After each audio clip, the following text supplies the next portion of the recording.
کہ خان صاحب جب بھی اپنی اسپیچ کرتے ہیں تو خان صاحب نے کبھی بھی کسی علاقے کو کسی خطے کو بلا کے اور اس کے بارے میں بات نہیں کی. خان صاحب نے جب بھی کی ہمیشہ گھر کے سربراہ کی حیثیت سے انہوں نے کہا کہ میرے پاکستان. سعید صاحب کی بات ہے, جس طریقے سے ہم عمران خان صاحب کے ساتھ کھڑے ہیں اسی طرح ہم اپنے بھائی مراد سعید کے ساتھ کھڑے ہیں. اگر ہم لوگ میرٹ کو پس پش ڈال دیں گے, میرٹ کے اوپر بات نہیں کریں گے تو اللہ تعالیٰ ہمارے ان کاموں میں سے برکت اٹھا لے گا. ہماری بھی آپ کے فورم سے خان صاحب سے یہ درخواست ہے کہ خان صاحب ان اپلیکیشنز کو ضرور دیکھیں جو ڈسٹرکٹ ایبٹ آباد کے حوالے سے, پروونشل اسمبلی کے حوالے سے یا نیشنل اسمبلی کے حوالے سے سبمٹ ہوئی ہیں. آپ سب کو بلائیں, سب کو سنیں, موقف آپ کا جو بھی ہوگا, جو بھی آپ اختیار کریں گے, ہم لوگ اس کے اوپر, ہم لوگوں کو اعتماد بھی ہے, یقین بھی ہے, اور ہم خان صاحب کے اس فیصلے کو منوانی تسلیم بھی کریں گے. یہ آپ نے بڑا اچھا کوشچن کیا, میرے ذہن میں ابھی یہ بات بھی آ رہی تھی کہ اس سے ریلیٹڈ یہ کوشچن بھی ہے. میں ہوں شہزاد اور آپ دیکھیں اے سی ٹی کی زبان پر میں موجود ہیں سردار خالد گور صاحب میرے ساتھ موجود ہیں ایبٹ آباد سے, پی کے 41 سے. ان سے جانتے ہیں کہ جو کے پی کے کی الیکشن کی کمپین ہے وہ کہاں پر پہنچی ہے, کیونکہ یہاں پہ پنجاب میں بڑے مسائل پیدا ہو گئے ہیں. جب الیکشن ڈیٹیل بتائی گئی ہے, خان صاحب نے ٹکٹیں تقسیم کی گئی ہیں, اگر کے پی کے جیسے ہی نمبر آئے گا تو وہ کیا کہنا چاہیں گے جو کینڈیڈیٹ ہیں ان کو؟ السلام علیکم سر. جی وعلیکم السلام. جی سر, یہاں پہ جب ٹکٹوں کی تقسیم کی گئی ہے اس کے بعد بہت سے جو ہے نا کینڈیڈیٹ یہاں سے اڑ گئے ہیں, تو اگر کے پی کے کا نمبر آنے والا ہے آپ کینڈیڈیٹس کو کیا کہنا چاہیں گے؟ خان صاحب جو ٹکٹوں کی تقسیم کر رہے ہیں کیا وہ میرٹ پہ کر رہے ہیں؟ دیکھیں جی, بسم اللہ الرحمن الرحیم. سب سے پہلے تو میں آپ کا بڑا مشکور ہوں کیونکہ ہم لوگ کافی ٹائم سے زمان پارک میں ریگولر آ رہے ہیں اور ہم لوگ دیکھ رہے ہیں کہ جی دن ہو رات ہو, موسم جیسا بھی ہو, حالات جیسے بھی ہوں, آپ بڑی زبردست قسم کی یہاں پہ کوریج دے رہے ہیں اور ہمارے شانہ بشانہ آپ کھڑے ہیں اور آپ نہ آپ تھکے نہ ہمارا کپتان تھکا. اور اب اس کے بعد جو بات آپ نے کی, جو کوشچن آپ نے کیا کہ جی ٹکٹ کے حوالے سے, لیکن خان صاحب کی جہاں تک میرٹ کی بات ہے تو خان صاحب کا میرٹ ہم لوگ سمجھتے ہیں کہ خان صاحب نے جب اپنے گھر میں بھی ہمیں بلایا اور ہم لوگ جب وہاں پہ گئے ہزارہ ڈویژن اور مالاکنڈ ڈویژن, تو ہم لوگ جب وہاں پہ گئے تو خان صاحب نے دو چیزیں نا بڑے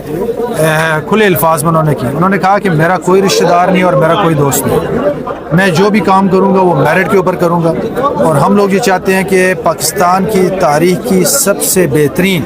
کیبنٹ تشکیل دیں اور جو اسمبلیوں میں بیٹھ کے اور انہوں نے آگے پاکستان کے مستقبل کے بارے میں انہوں نے فیصلے کرنے. اگر ہم لوگ میرٹ کو پس پش ڈال دیں گے, میرٹ کے اوپر بات نہیں کریں گے تو اللہ تعالیٰ ہمارے ان کاموں میں سے برکت اٹھا لے گا. یعنی ایک طرف خان صاحب جس طریقے سے میرٹ کی بات کر رہے ہیں اسی طریقے سے خان صاحب کا ایمان اللہ کی ذات کے اوپر بھی بڑا ہے اور خان صاحب جو ہیں وہ اس چیز کو بڑا غور سے دیکھ رہے ہیں کہ کسی بھی مقام کے اوپر, کسی بھی جگہ کے اوپر جو ہے وہ کسی بھی بندے کے ساتھ ناانصافی نہ ہو. اور رہ گی بات جہاں تک کہ جس طریقے سے میرے دوسرے بھائی تھے نقیب اللہ خان انہوں نے بھی بات کی, ہماری بھی آپ کے فورم سے خان صاحب سے یہ درخواست ہے کہ خان صاحب ان اپلیکیشنز کو ضرور دیکھیں جو ڈسٹرکٹ ایبٹ آباد کے حوالے سے, پروونشل اسمبلی کے حوالے سے یا نیشنل اسمبلی کے حوالے سے سبمٹ ہوئی ہیں. آپ سب کو بلائیں, سب کو سنیں, موقف آپ کا جو بھی ہوگا, جو بھی آپ اختیار کریں گے, ہم لوگ اس کے اوپر, ہم لوگوں کو اعتماد بھی ہے, یقین بھی ہے, اور ہم خان صاحب کے اس فیصلے کو منوانی تسلیم بھی کریں گے. لیکن ایک چیز جو ہر جو کینڈیڈیٹ ہے, جو ہر جس بندے نے اپلیکیشن کے لیے اپلائی کیا ہوا ہے وہ صرف یہ چاہتا ہے کہ انہیں رستے میں سے کسی طریقے سے شارٹ لسٹ نہ کیا جائے, کیونکہ اب اور یہ جو خدشات ہیں ان کے, یہ ہمارے ابھی جو پنجاب کی الیکشن کے لیے جو انہوں نے وہاں پہ ابھی جو ٹکٹ کی جو تقسیم ہوئی ہے اس میں کچھ معاملات اس قسم کے ہوئے ہیں کہ وہ خدشات اب ہمارے ذہنوں کے بھی اندر آ گئے. تو ہم لوگوں کی یہ ریکویسٹ ہوگی خان صاحب سے کہ سب کو بلائیں, سب کو سنیں, جو فیصلہ وہ کریں گے ہمیں انشاءاللہ قبول ہے. سر, الیکشن کے بعد اگر بات کی جائے, جیسے خان صاحب کے ایک بہت اچھا جو ٹائیگر ہے مراد سعید صاحب, ان کے اوپر بھی اٹیک کرنے کی بات کی جا رہی ہے, انہیں بھی گرفتار کرنے کی بات کی جا رہی ہے, اس کے اوپر آپ کیا کہنا چاہیں گے؟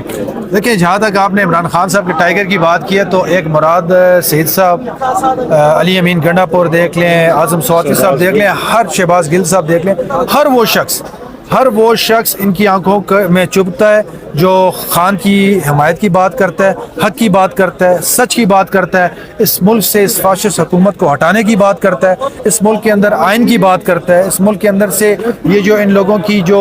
دقیانوسی خیالات ہیں, ان لوگوں نے جو ہمارے مستقبل کو اور ہمارے اس ملک کو ہائی جیک کیا ہوا ہے, غریب سے 2 وقت کی روٹی چھینی ہوئی ہے, یہ وہ شخص جو ان ساری باتوں کے اوپر بات کرتا ہے وہ ان کا جو ہے وہ دشمن ہے, اور یہ اپنے ان چیزوں, ان لوگوں کو جو ہے وہ ہٹانے کی کوشش کوشش کر رہے ہیں. جہاں تک مراد سعید صاحب کی بات ہے, جس طریقے سے ہم عمران خان صاحب کے ساتھ کھڑے ہیں, اسی طرح ہم اپنے بھائی مراد سعید کے ساتھ کھڑے ہیں, اور انشاءاللہ آخری دم تک کھڑے رہیں گے, اور اس وقت تک کھڑے رہیں گے جب تک ہمارے ملک سے یہ فاشسٹ حکومت جو ہے اس کو ہم لوگ ہٹاتے نہیں ہیں, اور ایک شفاف الیکشن نہیں ہوتا, اور اس ملک کے اندر جب تک آئین کی بالادستی اور انصاف کی بالادستی نہیں ہوتی, اس وقت تک ہم لوگ انشاءاللہ کھڑے ہیں. سر بات کی جائے, ابھی پرویز الہی صاحب کے گھر پہ اٹیک ہوا, تو آپ ان کے ساتھ بھی ویسے ہی کھڑے ہیں جیسے مراد سعید صاحب کے ساتھ کھڑے ہیں, یا پاکستان کے طریقہ انصاف کے جو سینئر رہنما ان کے ساتھ کھڑے ہیں؟ بالکل جی, ہم لوگ پرویز الہی صاحب کے گھر میں جو یہ انہوں نے ایک غیر اخلاقی جو اقدام انہوں نے اٹھایا, اور جس طریقے سے ان کے گھر کے اوپر انہوں نے دعویٰ بولا گیا, یہ انٹرنیشنلی بھی اور نیشنلی بھی یہ ملک کے اندر اور یہ بوکھلاٹ کا شکار ہو گیا. جب ایک شخص کے پاس کوئی بھی حربہ نہیں رہتا, جب وہ دیکھتا ہے کہ میرے لیے سارے دروازے میں نے اپنے لیے بند کر دیا, اور وہ خود کو ایک بند گلی میں سمجھتا ہے, تو وہ اس قسم کے اوچے ہٹکنڈے جو ہے وہ استعمال کرتا ہے. لاسٹ پہ ایک بات آپ سے جاننا چاہوں گا, 75 سالہ دور میں یہ پہلی بار ہوا ہے کہ یہاں پہ تمام زبانیں بولنے والے اکٹھے ہیں, اکٹھے سحری افطاری کی ہیں, اکٹھے جو ہیں یہاں پہ عید نماز پڑھی ہے, اور پھر پہلی بار ایسا ہوا کہ 75 سالہ دور میں کسی لیڈر نے جو ہے نا ایک ریلی نکالی مزدوروں کے لیے. اس کے اوپر آپ کیا کہنا چاہیں گے؟ دیکھیے, یہ آپ نے بڑا اچھا کوشچن کیا, میرے ذہن میں ابھی یہ بات بھی آ رہی تھی کہ اس سے ریلیٹڈ یہ کوشچن بھی ہے. دیکھیے, میں آپ کو ایک چیز بتاؤں کہ یہاں پہ جب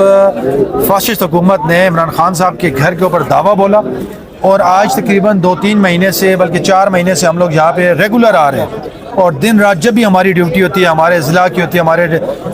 ڈویژنز کی ہوتی ہے, ہم لوگ یہاں پہ آتے ہیں, انفرادی طور پہ بھی آتے ہیں. میں نے یہاں پہ کسی بھی شخص کے منہ سے میں نے کوئی لسانی کسی قسم کی کوئی بات اس طرح نہیں سنی. جس شخص سے بھی بات سنی ہے, ہم لوگ یہ سمجھتے ہیں کہ بلکہ ہم لوگ تو خان صاحب کے مشکور ہیں کہ خان صاحب نے ہمیں ایک ایسا پلیٹ فارم یہاں پہ مہیا کیا جس کی وجہ سے ہم لوگ جتنی بھی قومیں میں بٹے ہوئے تھے, اور جو یہ لوگ ہمیشہ سے ڈیوائڈ اینڈ رول کی پالیسی کرتے رہے, ہم سب لوگوں کو ایک موقع ملا. خان صاحب نے ہمیں یہ ایک موقع پرووائڈ کیا جس میں ہم لوگ نہ سندھی رہے, نہ بلوچی رہے, نہ پٹھان رہے, نہ ہم لوگ اردو اسپیکر, ہم لوگ صرف اور صرف ایک پاکستانی رہے. اور اس کی مثال میں آپ کو اس طریقے سے دے سکتا ہوں کہ خان صاحب جب بھی اپنی اسپیچ کرتے ہیں تو خان صاحب نے کبھی بھی کسی علاقے کو, کسی خطے کو بلا کے اور اس کے بارے میں بات نہیں کی. خان صاحب نے جب بھی کی, ہمیشہ گھر کے سربراہ کی حیثیت سے انہوں نے کہا کہ میرے پاکستانی. تو جب وہ میرے پاکستانیوں کا لفظ استعمال کرتے ہیں نا, آپ بلیو می کہ اس سے پہلے میں آپ کو اپنی بات بتاؤں کہ میں نے اپنے جو بھی میں اپنے بتاتا ہوں کہ 45 ایئرس آئی ایم اولڈ, اور میں آپ کو بتاتا ہوں کہ میں نے اپنے اس 45 سال زندگی میں نے کبھی نہیں سنا کہ کسی لیڈر نے اس طرح کی بات کی. قائد اعظم نے بات کی تھی, اور قائد اعظم کو دیکھ لیں کہ ہم لوگ اپنا قائد مانتے ہیں اور قائد اعظم مانتے ہیں. اور قائد اعظم کے بعد میں سمجھتا ہوں کہ اگر کسی نے اجتماعیت کی بات کی, کسی نے اس ملک کی بقا کی بات کی, دیکھ لینا ایک کوشچن تو یہ بھی ریز ہوتا ہے کہ کیا وجہ ہے کہ یہ ان کے اوپر ڈبل سینچری کی اب تقریباً آلموسٹ ہم لوگ قریب آ چکے ہیں خان صاحب, ان کے اوپر FIRs ہو رہی ہیں, لیکن ایک بار بھی ان کا نام جو ہے وہ ECL میں نہیں ڈالا گیا. سر اگر دیکھا جائے خان صاحب جتنی بار گھر سے نکل رہے ہیں, جتنے یہ کیسز کر رہے ہیں, اس سے پاکستان طریقے انصاف اور مضبوط نہیں ہو رہی؟ میں سمجھتا ہوں کہ جی یہ ان کی طرف سے یہ معاملات ہو رہے ہیں کہ ان کا وہ جو کہتے ہیں نا, ان کا تو مت ماری گئی ہے. انہوں نے جب کوشش کی کہ خان صاحب کو ہم لوگ گھر سے نکالیں, خان صاحب جب گھر سے نکلے, خان صاحب کو اللہ تعالیٰ نے کیا کہتے ہیں کہ ترقی اور عزت کی بلندیوں پہ اللہ تعالیٰ نے انہیں جو ہے نا پہنچایا. اور میں سمجھتا ہوں کہ اس سے خان صاحب کی عزت میں, خان صاحب کے وقار میں, اور میں سمجھتا ہوں کہ سب سے بڑھ کر ہم لوگ جو دور دراز اور ملک کے مختلف علاقوں سے ہم لوگ یہاں پہ پہنچتے ہیں, ہم لوگ اپنی عزت محسوس کر رہے ہیں. اور جو شخص بھی ہمارا کسی نہ کسی حوالے سے, چاہے اسے یہ اریسٹ کرتے ہیں, چاہے وہ ورکر ہے, چاہے وہ لیڈر ہے, یا اسے کسی بھی طریقے سے یہ ٹارچر کرتے ہیں, جب وہ باہر آتا ہے تو اس کی اس طریقے سے عزت کی جاتی ہے جس طریقے سے ایک بندہ جو ہے, ایک مجاہد جب اپنی بارڈر سے واپس آتا ہے تو اس کو لوگ جو ہیں اور عوام جو ہے وہ عزت کی نگاہ سے دیکھتے ہیں. پاکستان زندہ باد, عمران خان پائندہ باد.